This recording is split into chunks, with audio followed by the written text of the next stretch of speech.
let's get to our main topic of the day, everyone. And I'm taking you tonight to the south region of the country. You know, politics in that side of the country is serious business. So tonight, get a seat, everyone, and let's get talking. I'm taking you to Akwa-Ibom State. All may not be aware with the politics of the state. Some suspected thugs on Monday stormed the Akwa-Ibom State House of Assembly. The thugs, who were reportedly sponsored by some aggrieved lawmakers, disrupted plenary in the process. The aggrieved lawmakers are alleged to be those whose seats were declared vacant by the Speaker of the House. The thugs were eventually dispersed by police officers who tear-gassed them and restored normalcy to the premises of the House of Assembly. The clerk of the House told China Television that the House was meant to sit to discuss the 80th birthday celebration of the former governor of the state, Victor. That notice had earlier been sent out at a sitting which was meant to hold on Tuesday was rescheduled to hold on Monday, only for the thugs to storm the house. The sort of scenario is not strange in the states, in some state politics in Nigeria. In the past weeks, we have seen impeachment and attempts to remove principal officers in the House of Assembly in different states. The political rivalry in Akwa-Ibom State has reached a fever pitch now, leading to violence. The main opposition in the state is alleging intimidation of their members by the ruling PDP. Let's get talking, everyone, and get perspective from both sides of the divide in that state.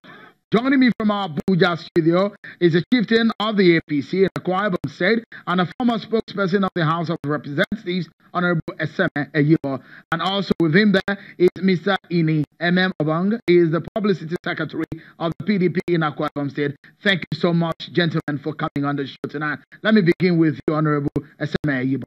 It does look like your party is not happy with what is happening in Akwa-Ibom State. We've seen that some 5 or so lawmakers went to the House.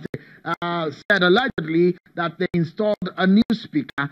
That has generated a lot of controversies and crises in the House of Assembly, leading to violence. Your party is in alleging intimidation of your members. What is the true picture of things? Well, our party is not only feeling intimidated, we are also feeling that democracy is under very serious threat in Akwa-Ibom State.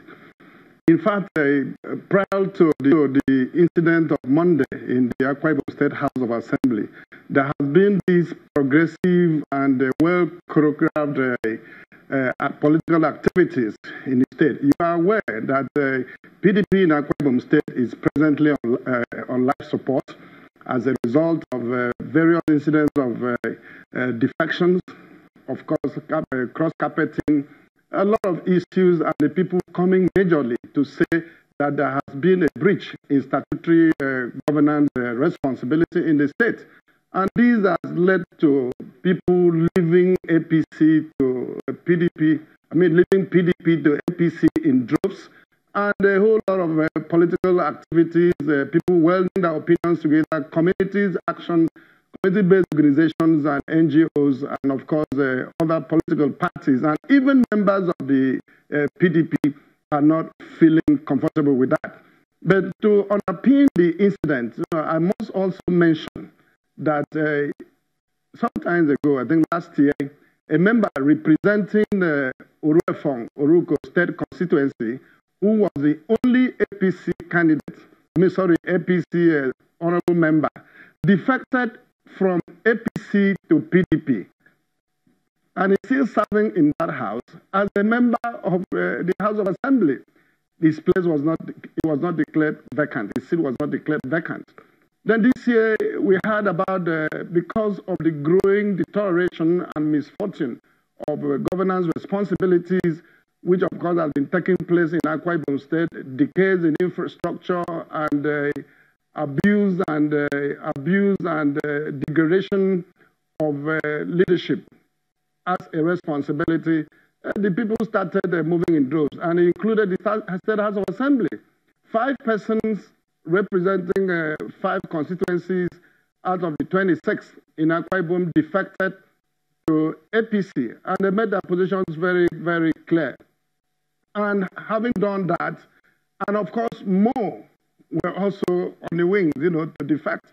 And the PDP-led government in Akwa-Ibom State of course, feeling that they may likely become minority in Akwa-Ibom State in the House of Assembly before May 29, when they are supposed to hand over, when they are also expectedly going to hand over to the government of elected government of APC in the state, now started a lot of subterranean activities.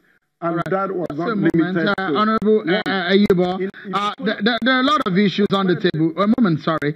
Let me allow the PDP Publicity Secretary, Mr. Ini Ememabong, to come in here. There are allegations of intimidation from your party. And in fact, the allegation from the APC is that any voice of dissent is being clamped down on in Akwa-Ibom State by the ruling PDP and by the government. Why? Incidentally, my elder brother here is a legislator. So before we look into the issue of dissidents, I'd like to tell you that Akwa-Ibom State government is the most accommodating government. We allow public infrastructure to the APC to use. They would announce an event just 2 days to that event. Whereas the government, the state anniversary, for example, was scheduled and announced for over a month. And they decided to use the stadium, which they knew that on Sunday we'll be using the stadium. And we allowed it. It delayed the state anniversary and nothing was on. The governor said, no, it's public infrastructure they should use. We have shown accommodation in the highest form. And when you look at it, the issue of intimidation is rather on the other side. The use of security. We have had over 6 directors of SSS in 3 years.